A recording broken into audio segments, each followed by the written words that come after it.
Thrissur mayor പുതുതായി തിരഞ്ഞെടുക്കപ്പെട്ട UDF പ്രതിനിധിയായി മേയർ സ്ഥാനത്തേക്ക് മത്സരിക്കുന്ന ഡോക്ടർ നിജി ജസ്റ്റിൻ മാധ്യമങ്ങളോട് സംസാരിക്കുകയാണ്. എല്ലാ നേതാക്കന്മാരോടും ഹൃദയത്തിന്റെ ഭാഷയിൽ നന്ദി പറഞ്ഞു. അതെ,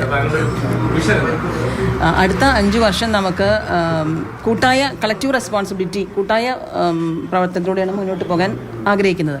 അതായത് പാർലമെന്ററി പാർട്ടി യോഗം കൂടി കാര്യങ്ങൾ തീരുമാനിച്ച് തൃശ്ശൂർ ജില്ലാ ലീഡർഷിപ്പുമായി ആലോചിച്ച്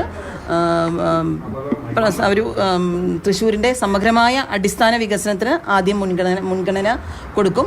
ഒപ്പം തന്നെ ജനക്ഷേമ പ്രവർത്തനങ്ങൾ മറുവശത്ത് അതിനും രണ്ടും ബാലൻസ് ചെയ്ത് കൊണ്ടുപോകാനാണ് ആഗ്രഹിക്കുന്നത്.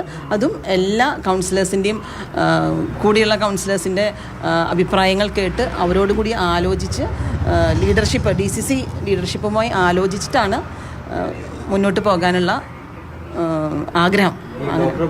പേരിനൊപ്പം തന്നെ മറ്റ് 2 പേരുടെ പേര് കൂടെ സജീവമായി പരിഗണനയിലുണ്ടായിരുന്നു. അവർക്ക് അതൃപ്തി ഇല്ലാതെ തന്നെയായി ആണ് പേര് പ്രഖ്യാപിച്ചതെന്ന് കരുതുന്നുണ്ടോ? എന്തെങ്കിലും പ്രശ്നങ്ങൾ? അത് ലീഡർഷിപ്പാണ് ഈ കാര്യങ്ങളൊക്കെ ചെയ്യേണ്ടത്. അപ്പോൾ ലീഡർഷിപ്പിൻ്റെ മുന്നിലേക്ക് 3 പേരുകൾ വന്നു. അതിൽ നിന്ന് അവർ എന്നെ സെലക്ട് ചെയ്തു.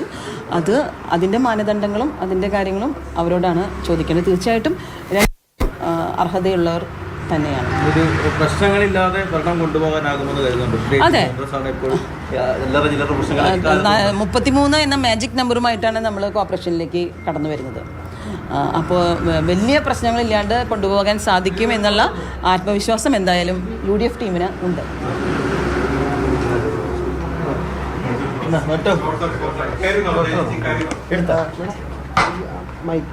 സംസാരിക്കായിരുന്നു.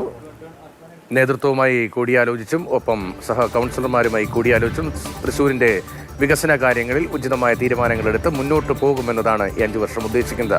കൂട്ടായ പ്രവർത്തനമായിരിക്കും, അതാണ് ലക്ഷ്യമിടുന്നത്, അതാണ് ആഗ്രഹം. എന്താണ് ഡോക്ടർ നിജി ജസ്റ്റിൻ്റെ പ്രതികരണം.